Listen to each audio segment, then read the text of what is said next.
সুপ্রিয় দর্শক সবাইকে স্বাগত জানাচ্ছি প্ল্যানেটারি হেলথ একাডেমিয়া সুরক্ষায় প্রতিদিন অনুষ্ঠানে। আপনাদের সঙ্গে রয়েছি আমি ডাক্তার অমিত হাসান। আজকে একটি বিশেষ বিষয় নিয়ে আমরা কথা বলতে চাই।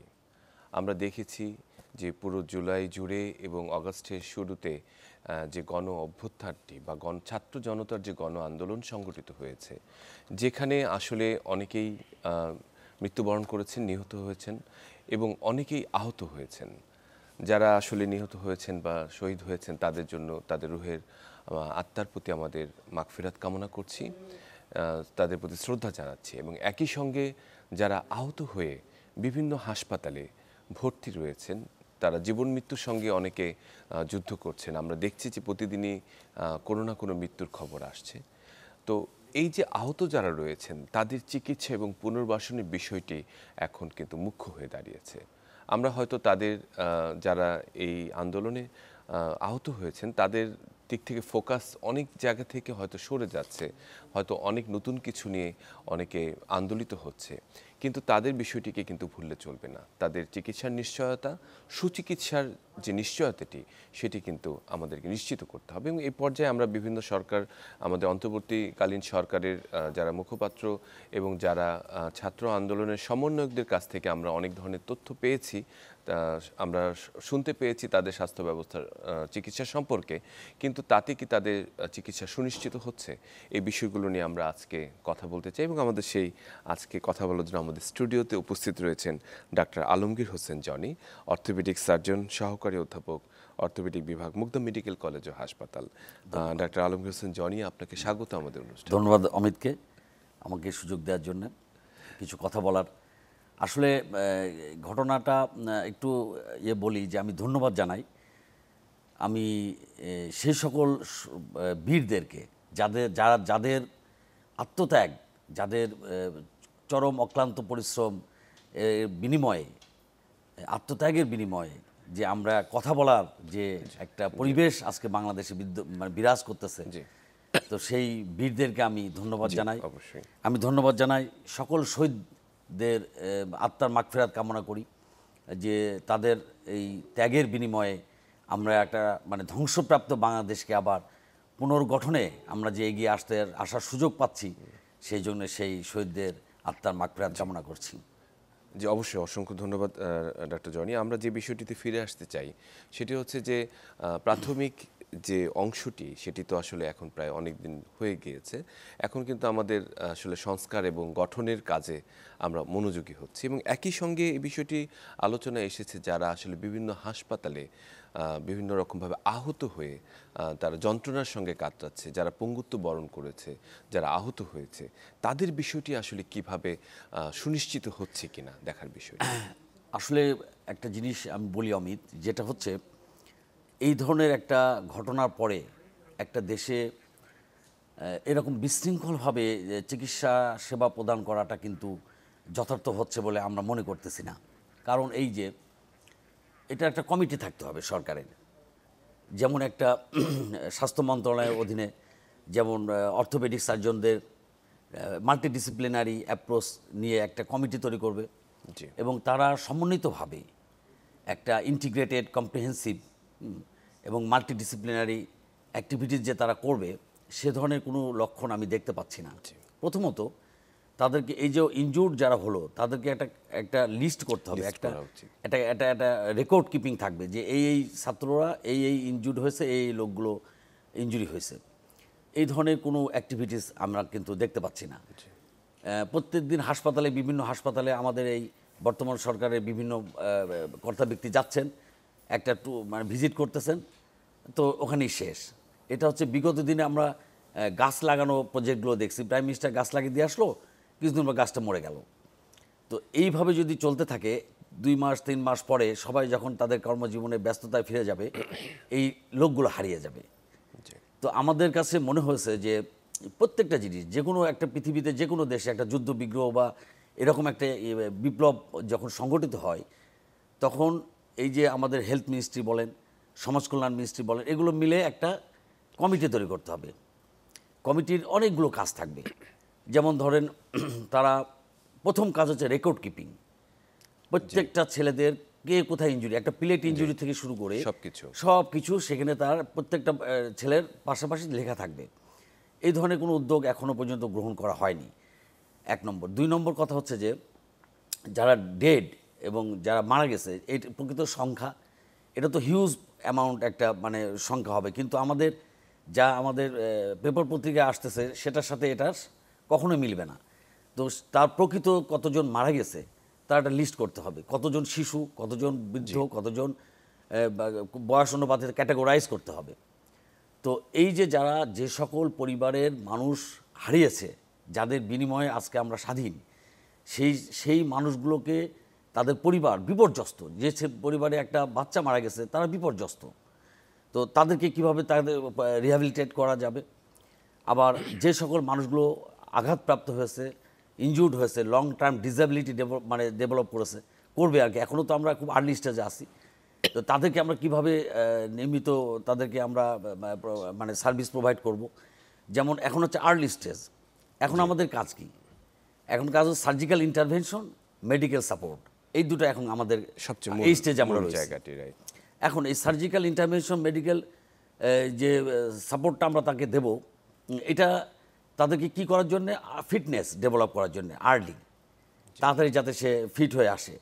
তার যদি যেমন সার্ভাইভাল স্কিল, লিভিং স্কিল যাতে তার রিগেন করে, তার যদি আপনার মোবিলিটি রিগেন করার জন্য আমরা এখন আমাদের কাজ করতে হবে।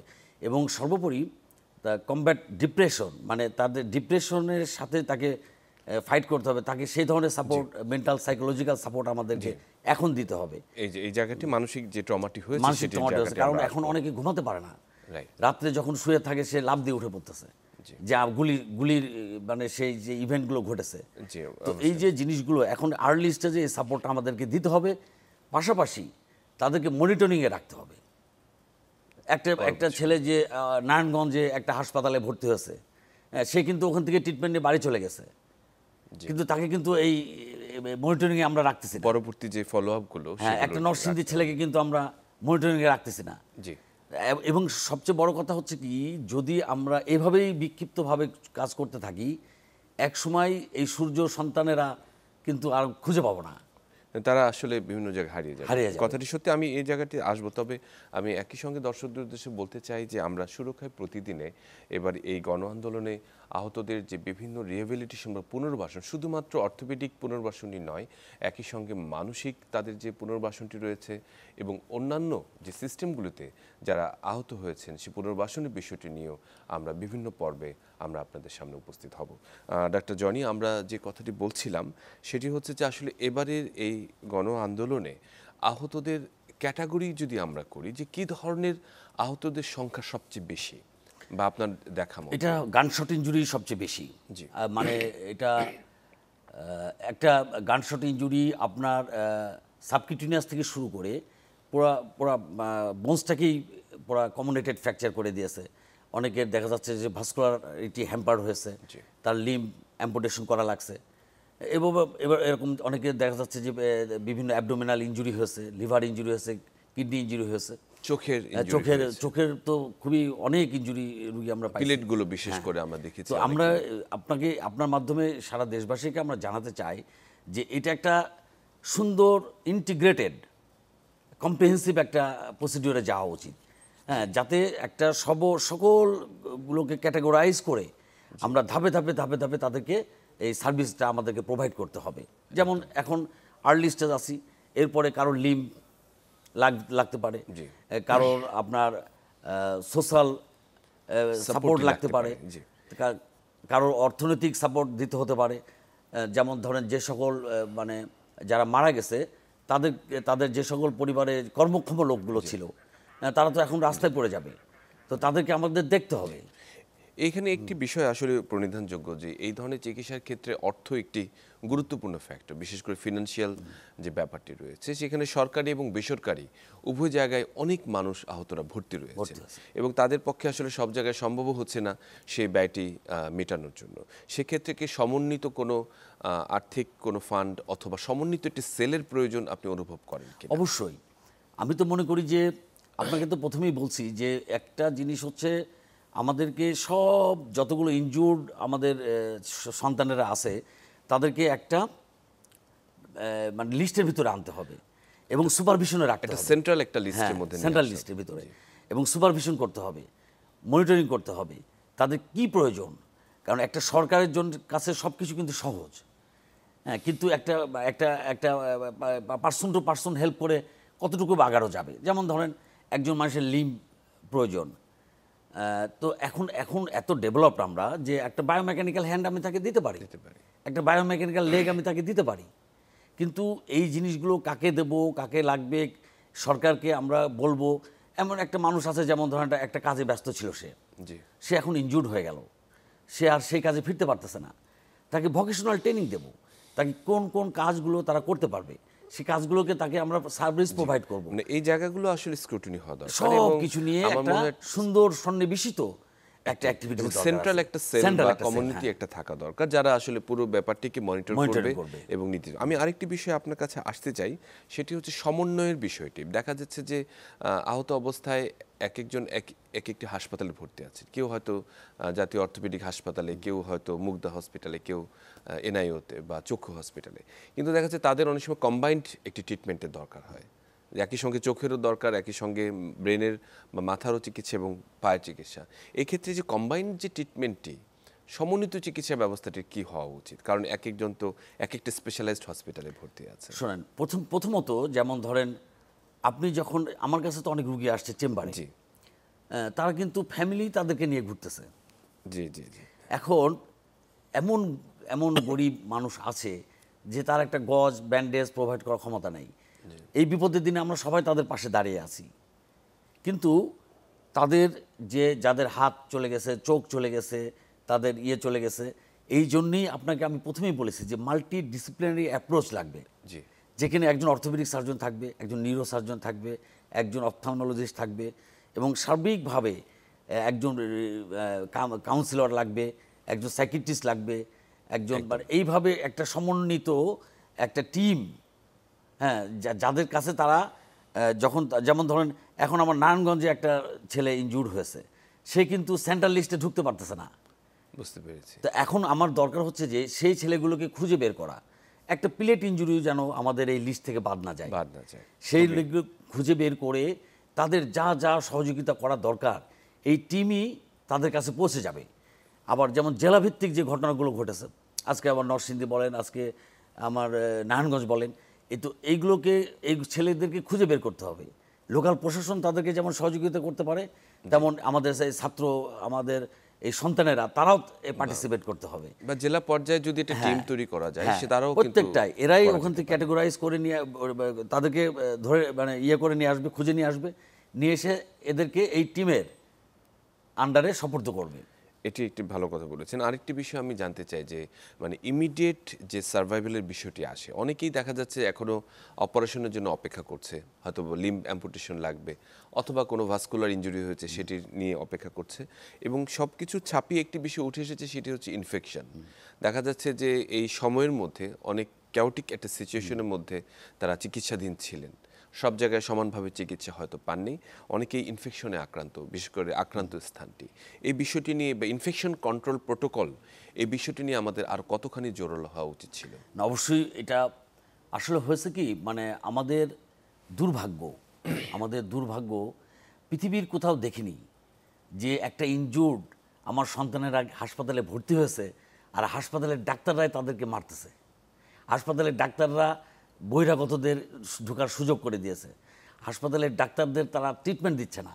মানে এটা একটা অদ্ভুত, মানে একটা মানে বেদনাদায়ক ঘটনা আমরা চাক্ষুষ আমরা দেখলাম। মানে এই যে একটা দানব সরকার যে কেমনভাবে পরিকল্পিতভাবে যে তার প্রশাসনটাকে সুন্দর করে সাজিয়ে রেখেছে, এবং একজন ডাক্তারের বিবেকও কিন্তু এক্ষেত্রে নাড়া দেয়নি। তো আমি আপনাকে এটা বলতে চাই, এটা আসলে খুবই লজ্জাজনক, যেটা আমরা গাজাতে দেখতে পাই, হ্যাঁ, যেখানে মানে কোনো আইন নেই, যেখানে বর্বরতার চরম নিদর্শন, আমরা কিন্তু আমার সন্তানদের সাথে সেরকম আচরণ আমি লক্ষ্য করেছি। এবং আপনি দেখেন এই কারণেই মানে একটা ইমিডিয়েট ম্যানেজমেন্ট আমরা কিন্তু অনেক জায়গায় পিছিয়ে পড়েছি। তো এই ইমিডিয়েট ম্যানেজমেন্টটার ক্ষেত্রে একই আমরা যে ক্ষেত্রে- পিছিয়ে পড়েছি, পরবর্তীতে হয়তো সে সাপোর্টটা তারা পাইছে এবং সার্বিকভাবে তারা এখন অনেকটা ভালো অবস্থায় আছে, প্রত্যেকটা হাসপাতালেই ভালো অবস্থায় আছে। জি, জি। তো এটা ইমিডিয়েট একটা, যেমন একটা ড্রেসিং, একটা ওয়াশ, সার্জিক্যাল টয়লেটিং বলে যেটা, এই টয়লেটিংটা আমরা সেই সময় এনশিওর করা অনেক হাসপাতালই করেনি। জি, জি। এমনি এই কথাটি আপনার সাথে মানে আমি যে একই হয়তো মানে সুর মিলাতে চাই এবং একই সঙ্গে বলতেও চাই যে আবার কিছু বিবেকবান ডাক্তাররাও কিন্তু সেখানে না, না, ছিলেন অবশ্যই, যারা অবশ্যই। আসলে তাদের কেয়ার করেছেন এবং কিন্তু আসলে তারা এটা paid। তাদের কর্মে ছিল, তারা আমরা নিজেরাও দেখেছি, আমরা নিজেরাও সেখানে ছিলাম। তো সেই যে জীবন রক্ষা করার জন্য বা তাদেরকে ইমিডিয়েট সাপোর্টটি দেওয়ার জন্য কিন্তু অনেকের আসলে সেখানে ছিলেন দাদা, এই জায়গাটিও। ডাক্তারদের কন্ট্রিবিউশন তো আছেই, জি। কিন্তু আমি আপনাকে এই মেসেজটা দিতে চাচ্ছি যে আমাদের ডাক্তারদের ভিতরে রাজনীতি এমনভাবে ঢুকে গেছে হ্যাঁ, যে সেটি- তারা ডাক্তারি বাদ দিয়ে রাজনীতিবিদ হয়ে যাওয়াটাই আমার কাছে মনে হয়েছে ভালো ছিল। সেটি হ্যাঁ, কারণ আপনি যে আপনার মনের ভিতরে যেটাই থাকুক না কেন, আপনি কিন্তু শত্রুর ট্রিটমেন্টও কিন্তু না, না, অবশ্যই এটি তো আপনাকে করতে এটি হবে এটি আপনার যথার্থভাবে। এটা ওথ, এটা এটা oath। Ethics, right? হ্যাঁ, কিন্তু আমরা কেন জানি না আমরা যে কি হয়ে গেছি। এবং এই যে আজকে আপনাকে একটা ছোট্ট কথা বলি, এটা আসলে আমার জন্য পেন, আমার নিজের মনের ভিতরেই মাঝে মাঝে আসে। যেমন যে সকল আজকে ডাক্তাররা এখানে অবস্থান করছে বা আমাদের বিভিন্ন প্রতিষ্ঠানগুলোতে যারা ওই শান্তি মিছিলের মানে অংশগ্রহণ করেছিল, বা যারা এই সময় এই ডাক্তারদেরকে এই মানে এই ট্রিটমেন্ট বাধাগ্রস্ত করেছিল, তারাই কিন্তু সবাই এখন স্বমহিমায় আছে, নাম্বার ওয়ান। নাম্বার টু, দেখেন এখন হঠাৎ করে দেখলাম যে একজন ডিজি আমাদেরকে, এই নতুন সরকার যে এই রক্তের উপরে মানে এই সরকার প্রতিষ্ঠিত হলো এই আত্মত্যাগের ভিতরে, এমন একজন ডিজিকে উনি বসালেন। আচ্ছা, এক মিনিট শেষ করতেছি, জি, জি, জি। অমিত। আমাদের কাছে কিন্তু পেন, আমরা আমরা তো আর মানে রাজনীতিবিদ নই, না, অবশ্যই কিন্তু আমাদের কাছে এটা কষ্টের। এটি সাধারণ আসলে এখন আমার ওই ডাক্তারদেরকে আবার প্ল্যাকার্ড হাতে নিয়ে রাস্তায় দাঁড়াতে হলো। হচ্ছে বেসরকারি পর্যায়ে যারা চিকিৎসা নিচ্ছেন সে ব্যয়ভারটি অনেকের পক্ষে আসলে বহন করা সহজ হচ্ছে না, অথবা যারা অলরেডি খরচ করেছেন তাদের বিষয় নিয়েও কথা এসেছে। সেক্ষেত্রে কতটুকু সহযোগিতা আপনি বেসরকারি সেক্টর থেকে আশা করছেন? আপনাকে এর সাথে সাথে একটা জিনিস বলি, যেমন সরকারি ব্যবস্থাপনায় যারা ট্রিটমেন্ট পাচ্ছে তাদেরকে সমাজ কল্যাণ টোটালটাই বেয়ার করতেছে। আচ্ছা।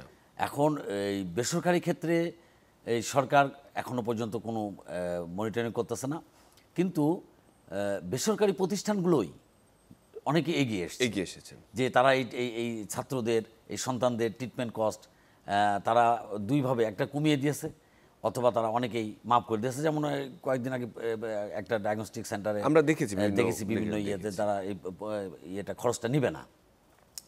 তো এই যে অনেকে এগিয়ে এসছে, অনেকে কমিয়ে দিয়েছে, অনেকে যে যার মতো সহযোগিতা হাত বাড়িয়ে দিয়েছে। তো আমরা প্রাথমিক ধাক্কাটা, ট্রিটমেন্টের ধাক্কাটাও আমরা ওভারকাম করছি। আর প্রাথমিক ধাক্কাটা ওভারকাম অনেকটা হয়ে গেছে। এখন এই তাদের সেকেন্ড স্টেজে আমরা চলে এসেছি। যেমন আর্লি সার্জিক্যাল ইন্টারভেনশনগুলো মোটামুটি কমপ্লিট হয়ে গেছে। আর সার্জিক্যাল ইন্টারভেনশন এর পরবর্তী পদক্ষেপগুলো এখন আমাদেরকে নিতে হবে। পরবর্তীতে যে রিকনস্ট্রাকটিভ সার্জারি অথবা যেগুলো ধাপে ধাপে যেটা আসবে। প্রয়োজন।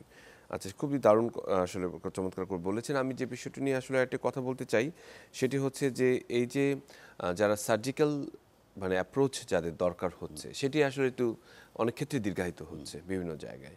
সেক্ষেত্রে আসলে এই সার্জারির বিষয়টিকে কিভাবে ত্বরান্বিত করা যায়, অথবা আপনি মাল্টি অ্যাপ্রোচ যেটি বললেন যে অনেকে ভাস্কুলার ইনজুরি রয়েছে, অনেকে রিকনস্ট্রাকটিভ সার্জারির প্রয়োজন রয়েছে, প্লাস্টিক সার্জনের প্রয়োজন রয়েছে, সেক্ষেত্রে বার্ন হসপিটাল না, এক্ষেত্রে তো আমাদের নিটোর আছে, বার্ন আছে, এরা অনেকটাই কাভার করতেছে।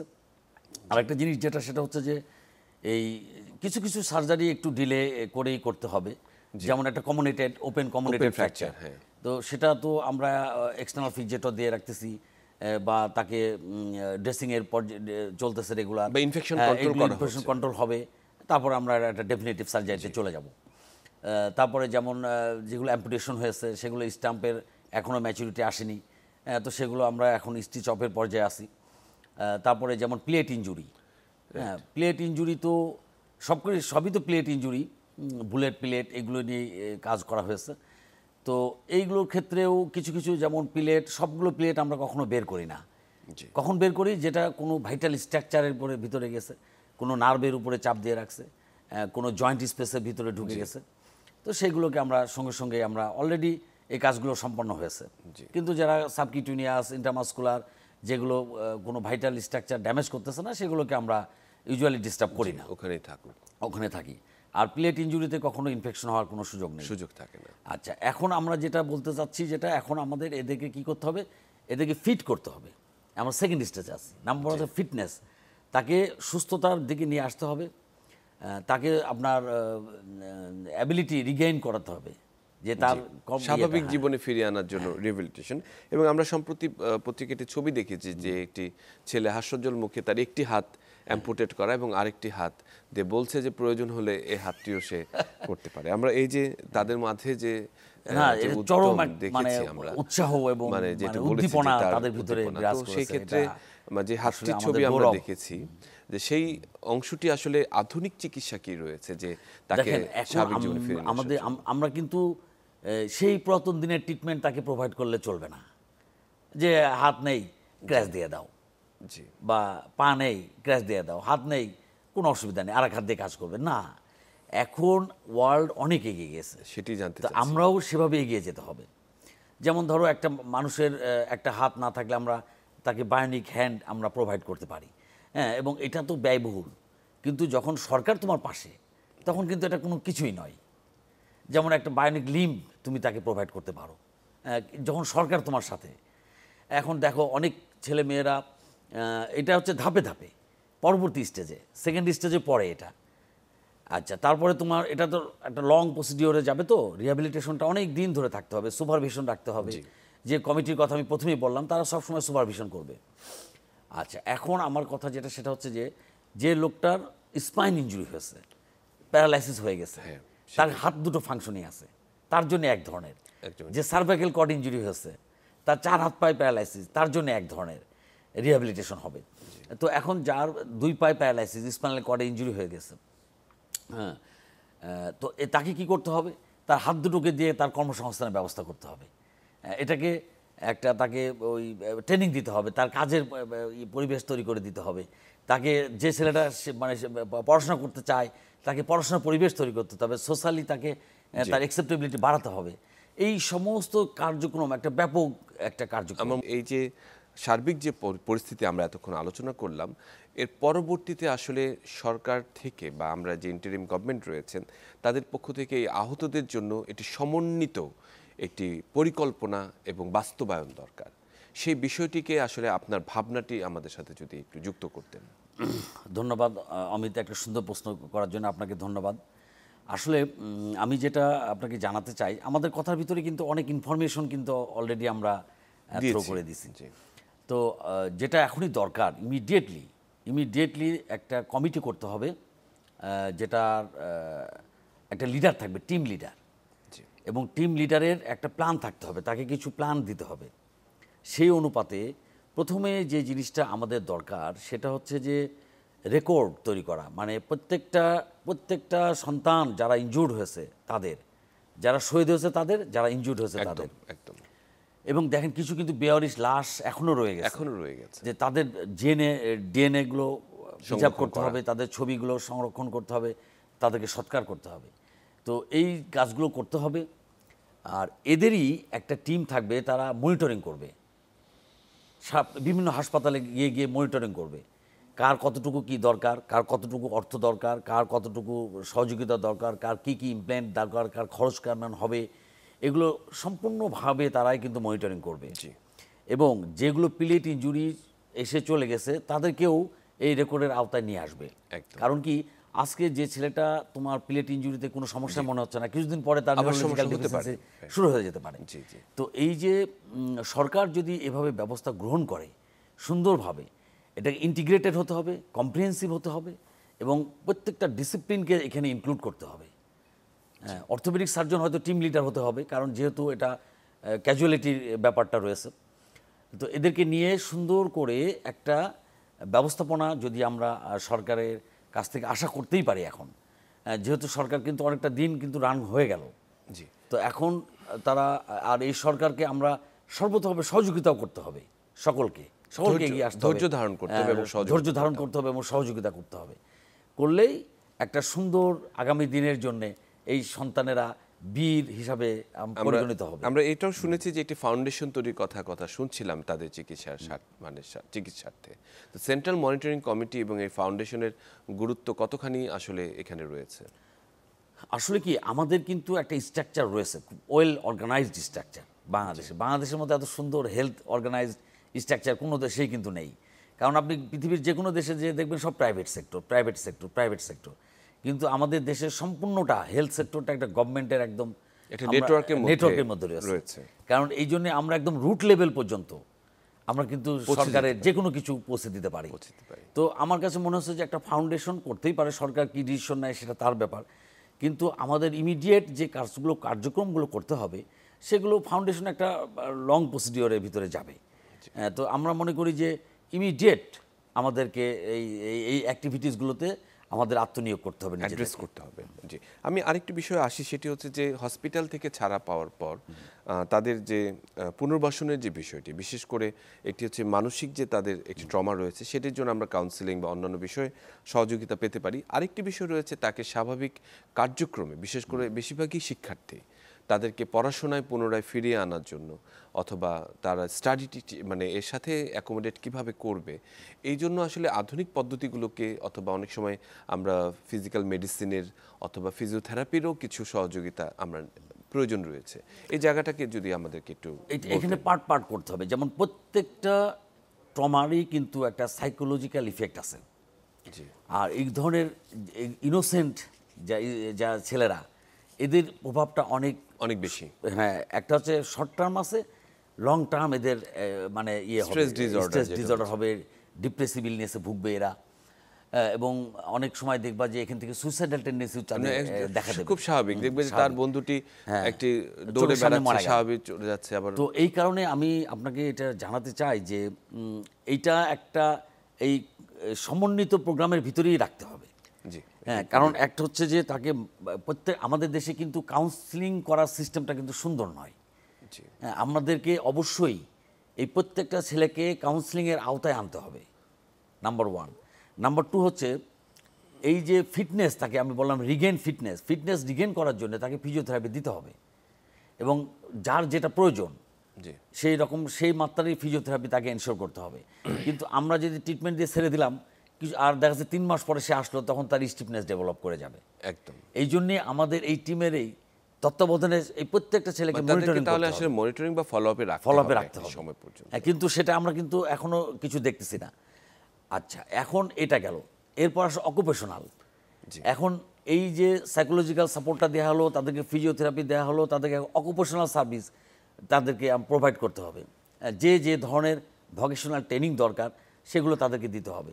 যেই ছেলেটা ছাত্র, যে একটা হাত হারিয়েছে, তাকে যদি রাইট হ্যান্ডেড হয়, তাকে বাম হাতে লিখতে শেখাতে হবে। হ্যাঁ, তাকে লেখাপড়ার ক্ষেত্রে সে কিন্তু তার বন্ধুদের থেকে পিছিয়ে পড়ে যাবে, সেখানে তাকে কাউন্সিলিং করতে হবে এবং তাকে সাপোর্ট দিতে হবে, মেন্টালি দিতে হবে, একাডেমিক্যালি দিতে হবে, এবং সেটা তো সরকার দেবেই, এবং তাদের বন্ধুদেরকেও আমাদেরকে মানে এটা সোশ্যাল অ্যাকসেপ্টেন্সি যেটা আছে সেটাকে আসলে প্রোভাইড করতে হবে। খুবই চমৎকার করে বললেন, এবং আমরা আসলে বিশ্বাস করি যে যারা আসলে আহত রয়েছে তারা ইমিডিয়েট যে সংকটটি রয়েছে সেটি কাটিয়ে ওঠার পর তারা দীর্ঘমেয়াদী যে পুনর্বাসন যেটি রয়েছে সেটির ব্যবস্থাটিও সমন্বিত হওয়া উচিত। এবং আমরা আশা করি যে এই ইন্টারিম গভর্নমেন্ট নিশ্চয়ই সেই বিষয়টিতে আমরাও এটা আশাবাদী, আমরা অনেক আশা নিয়ে তাকিয়ে আছি। জি, অসংখ্য ধন্যবাদ ডক্টর আলমগীর হোসেন জনি আমাদের এই গুরুত্বপূর্ণ আলোচনায় অংশগ্রহণ করার জন্য। নিশ্চয়ই ভবিষ্যতে আপনাকেও ধন্যবাদ আমাকে এই কথা কিছু মনের কথা বলার সুযোগ দেওয়ার জন্য।